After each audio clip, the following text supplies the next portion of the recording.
गंगा नदी के पवित्र तट पर एक सुंदर स्थान पर आश्रम स्थित था। वहीं रहते थे गुरु प्रेमानंद जी, एक तपस्वी जिनका जीवन सेवा, साधना और सच्चाई के मार्ग पर चलता था।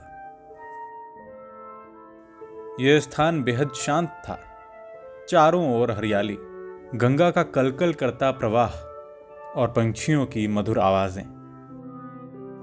आश्रम से कुछ ही दूरी पर गंगा का एक पुराना डैम बना हुआ था, जिसके कारण बरसात में भी गंगा का जल गांवों में नहीं फैलता था।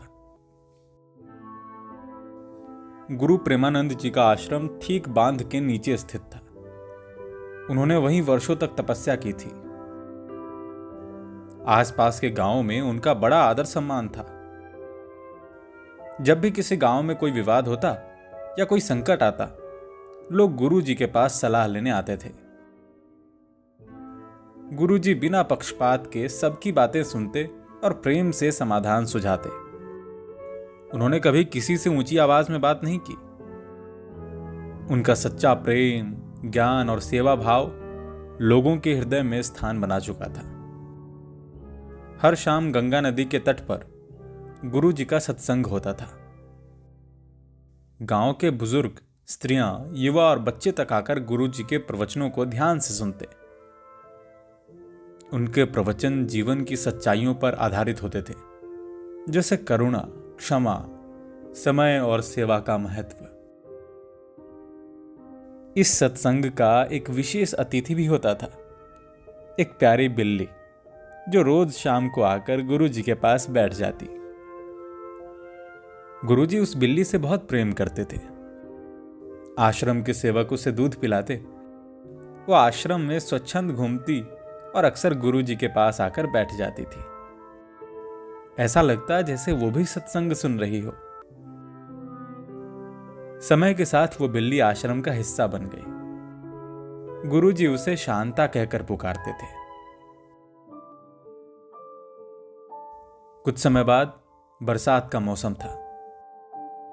गांव का जलस्तर ऊंचा था, लेकिन बांध की वजह से गांव में कोई चिंता नहीं थी।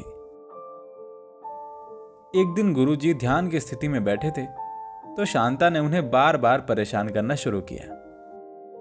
कभी उनके पास आकर म्याऊं करती, कभी उनके वस्त्र खींचती, कभी इधर उधर उछल कूद करती।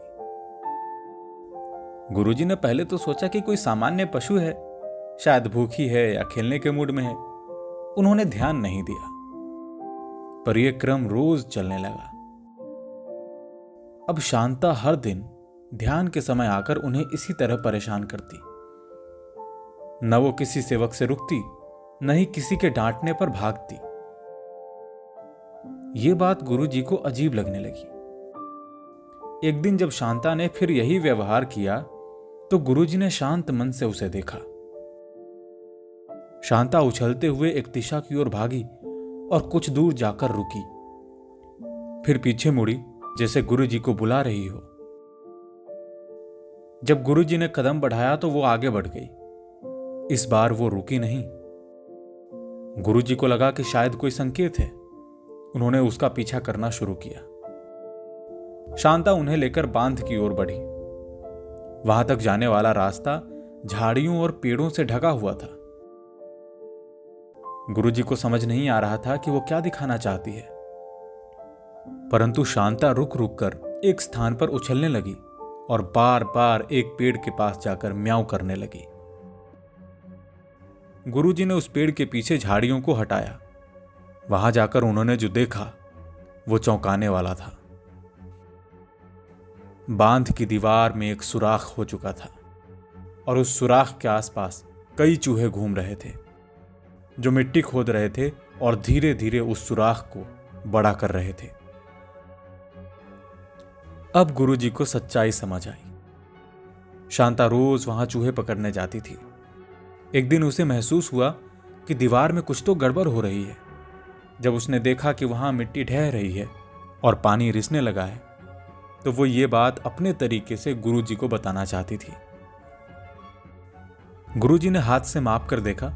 सुराख छोटा जरूर था, लेकिन तेजी से फैल सकता था। यदि ये ऐसे ही जारी रहा तो कुछ ही दिनों में बांध की दीवार कमजोर होकर टूट सकती थी, और अगर बांध टूट गया तो उसके नीचे बसा आश्रम और उसके आगे के सभी गांव गंगा के उफनते पानी में डूब सकते थे। एक बहुत बड़ी आपदा घट सकती थी। गुरुजी की आंखों में चिंता की लकीरें उभर आईं। उन्होंने तुरंत आश्रम लौटकर सेवकों को बुलाया और गांव के मुखियाओं को खबर भेजी। सभी प्रमुख ग्रामीण कुछ ही घंटों में आश्रम आ पहुंचे। जब गुरुजी ने उन्हें स्थिति दिखाई तो सब घबरा गए। गांव के जवान, किसान, बढ़ई और मजदूर सभी अपने अपने औजार लेकर वहां पहुंचे।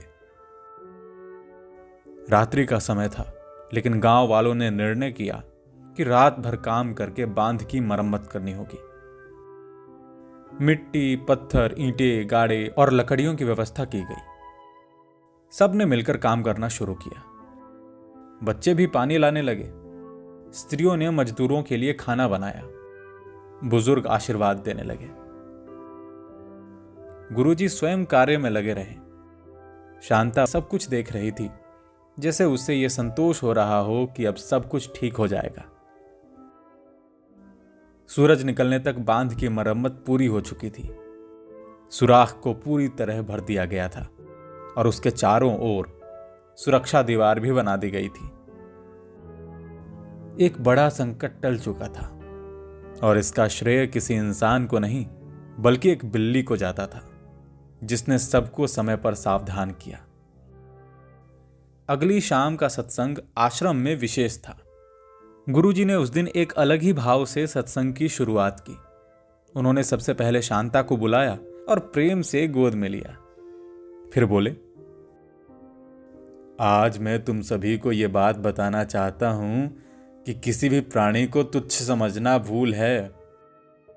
ईश्वर हर जीव में वास करता है। ये शांता, जो एक सामान्य बिल्ली प्रतीत होती है, आज हम सबकी रक्षक बन गई। उसने मुझे इशारा किया, मेरा ध्यान खींचा और एक बहुत बड़ी आपदा से हमें बचाया। गांव के लोग भावुक हो उठे।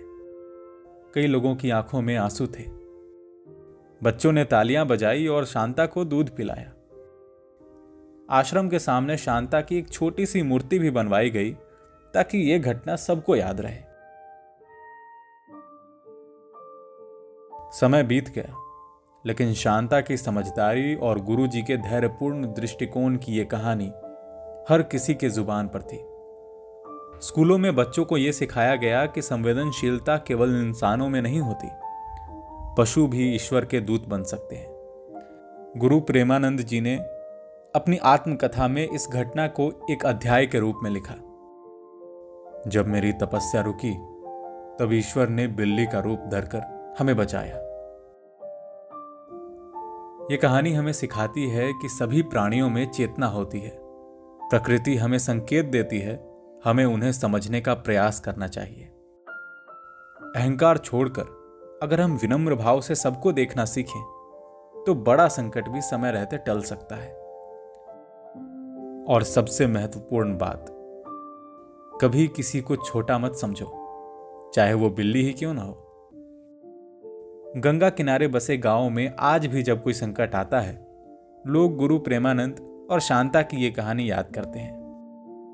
एक ऐसी बिल्ली की जिसने बिना बोले सैकड़ों जिंदगियां बचा ली। आप सुन रहे थे मनोज अग्रवाल की लिखी कहानी शांता।